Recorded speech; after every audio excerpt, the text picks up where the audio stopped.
ൊക്കെ ഇറങ്ങി വരുമ്പോൾ ചിലർ പറയത്ത അച്ഛാ എന്തോ കുർബാനയായിരുന്നു അച്ഛാ, എന്തോ ഒരു പ്രസംഗമായിരുന്നു.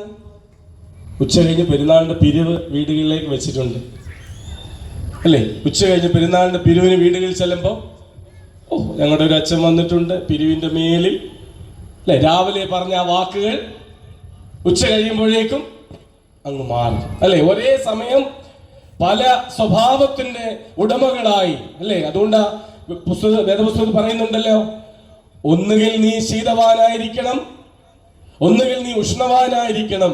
ശീതോഷ്ണവാനാകിയാൽ എൻ്റെ വായിൽ നിന്ന് നിന്നെ ഉമിണ്ണു കളയും. ഒരേ സ്വഭാവത്തിന്റെ ഉടമകളായി നമുക്ക് മാറുവാനായിട്ട് കഴിയും. അച്ഛന്മാരെ കൊണ്ട് നിങ്ങൾ കള്ളം പറയിപ്പിക്കുമോ? ഇല്ല അച്ഛാ. ഡെവലപ്പർക്കാരൻ ഞാനേ ഈ അടുത്ത സമയത്തൊരു ശവസംസ്കാര ശുശ്രൂഷയ്ക്ക് പോയി. അപ്പോഴാണ് ഞാൻ ഈ ഇതൊന്ന് മനസ്സിലാക്കിയത്, അച്ഛന്മാരെ കൊണ്ട് കള്ളം പറയിക്കുന്നത് ജനങ്ങളാണെന്നുള്ളത്.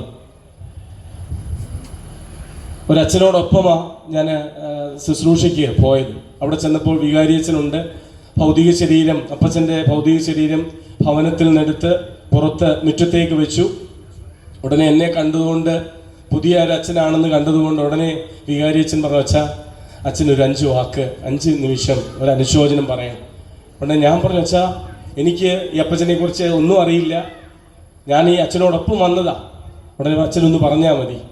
ഉടനെ വികാരിയച്ഛൻ പറഞ്ഞു, അച്ഛാ ഇവിടുത്തെ മുൻ വികാരിയച്ഛൻ തിരുവനന്തപുരത്ത് നിന്ന് വരുന്നുണ്ട്, അച്ഛൻ ഒരു പക്ഷേ ഈ ശുശ്രൂഷ തീരുന്നതിന് മുമ്പ് ഇവിടെ വരികയാണെങ്കിൽ അച്ഛൻ പറഞ്ഞോളും, ഇല്ലെങ്കിൽ അച്ഛനൊന്ന് പറയാം. ഇപ്പോഴേ ഞാൻ പ്രാർത്ഥിച്ചു തുടങ്ങി, ദൈവമേ മുൻ വികാരിയച്ഛനെ ഓടിക്കൊണ്ടുവരണേ. എന്തുവായാലും വീട്ടിലെ ശുശ്രൂഷ കുക്കിലിയോനായപ്പോഴേക്കും മുൻ വികാരിയച്ഛൻ വന്നു. ഞാൻ വികാരിയച്ഛൻ്റെ തോളിൽ ജസ്റ്റ് ഒന്ന് തട്ടിയിട്ട് പറഞ്ഞു, അച്ഛാ മുൻ വികാരിയച്ഛൻ വന്നിട്ടുണ്ടെന്ന് പറഞ്ഞു. ഉടനെ അച്ഛൻ അനൗൺസ് ചെയ്തു, വീട്ടിലെ ശുശ്രൂഷ കഴിഞ്ഞു, ഇനി എന്തോ പ്രാർത്ഥനയുള്ളൂ. അതിനു മുമ്പ് മുൻ വികാരിയച്ഛൻ ഈ അപ്പച്ചനെ അനുസ്മരിച്ചുകൊണ്ട് 5 മിനിറ്റ് പ്രിയ മക്കളെ ആശ്വസിപ്പിക്കും എന്ന് പറഞ്ഞ് മൈക്ക് കൈമാറി. മുൻ വികാരിയച്ഛൻ 3 വർഷം അവിടെ ശുശ്രൂഷ ചെയ്ത അച്ഛനാ. അച്ഛൻ മൈക്ക് മേടിച്ചു, അപ്പച്ചനെ വാനോളം പുകഴ്ത്തി. ഉയർന്നൊരു സ്ഥലമാണ്. നമ്മുടെ എബിസാറിൻ്റെ കൂട്ടൊക്കെ വലിയൊരു വാഹനത്തിൽ 4-5 ബോക്സൊക്കെ വെച്ച് കെട്ടി. അവിടുന്ന് ഇഞ്ഞ് താഴെ വരെ കേൾക്കാം ഭയങ്കര ശബ്ദത്തിൽ അപ്പച്ചനെ കുറിച്ച് വാനോളം പുകഴ്ത്തി.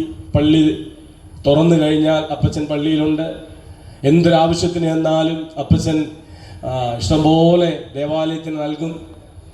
അത്രമാത്രം സഭയെ സ്നേഹിക്കുന്ന, വൈദികരെ സ്നേഹിക്കുന്ന. ഇങ്ങനെ ഒരു 5 മിനിറ്റ് 10 മിനിറ്റോളം അച്ഛൻ പ്രസംഗിച്ചു. മൈക്ക് കൈമാറി. എന്നോട് ചേർന്ന് നിന്നിട്ട് ഈ 10 മിനിറ്റ് പ്രസംഗിച്ച അച്ഛൻ എൻ്റെ തോളിലും തട്ടിയിട്ട് പറയാ, എൻ്റെ പൊന്നച്ഛ ഇന്നായി മനുഷ്യനെ ഞാൻ കാണുന്നത്. ആരെ വീട്ടിൽ ചെന്നിട്ടുണ്ട്. ചെല്ലുമ്പോഴൊക്കെ ഈ അപ്പച്ചനൊന്നും അവിടെയില്ല, പള്ളിയിൽ വരാറില്ല. പക്ഷേ മൈക്കിൽ കൂടി പള്ളിയിൽ വരത്തില്ല, അല്ലെങ്കിൽ ഈ മനുഷ്യനെ കണ്ടിട്ടില്ല എന്ന് പറയാൻ പറ്റുമോ? ഒന്ന് പറഞ്ഞേ. അല്ല ചിലരൊക്കെ അങ്ങ് മുഖം എന്തേ. അന്നേരം അവിടെ അച്ഛനെ കൊണ്ട് ആരാ കള്ളം പറയിച്ചേ? ഞങ്ങൾ പറയേണ്ടി വരികയാ അല്ലേ? പള്ളി വന്നില്ലെങ്കിലും, സഭയെ സ്നേഹിച്ചില്ലെങ്കിലും, സഭയ്ക്ക് കൊടുത്തില്ലെങ്കിലും മൈക്കിൽ കൂടെ എന്ത് പറയണം? ഈ അപ്പച്ചനെ പോലെ വേറെ അപ്പച്ചനില്ല അല്ലേ? ഞാൻ അന്നേരം അന്ന് ഞാനൊന്ന് കുറിച്ച്, ദൈവമേ എന്തുമാത്രം അല്ലേ, 3 വർഷം അവിടെ ഇരുന്നിട്ട് ഒരു പക്ഷേ കാണാൻ പറ്റിയില്ല. ഇന്ന് ഈ ഭൗതിക ശരീരമായിട്ടാണ് ഈ അപ്പച്ചനെ കാണുന്നതെങ്കിൽ നമ്മളെല്ലാവരും ഒന്ന് ചിന്തിക്കാനുള്ളത് കൂടിയാ. പലപ്പോഴും നമ്മുടെ ദേവാലയത്തിലെ ആത്മീക ബന്ധങ്ങൾ അല്ലെങ്കിൽ ദേവാലയത്തിലെ പങ്കാളിത്തങ്ങൾ കുറഞ്ഞു പോകുന്ന ഒരു അനുഭവം. അതുകൊണ്ട് പ്രിയപ്പെട്ടവരെ, പത്രോസ് ശ്ലീഹ വിളിച്ചു പറഞ്ഞു, ഇവിടെ ഇരിക്കുന്നത് ഏറെ നന്ന്. എന്തിനാണെന്ന് ചോദിച്ചാൽ, ഒന്ന് സന്തോഷ പരിപൂർണതയുടെ ഇടമാണ് ദേവാലയം. ഈ സഹദായുടെ പെരുന്നാളിൽ അത് കണ്ടെത്തുവാൻ നമുക്കിടയാകട്ടെ.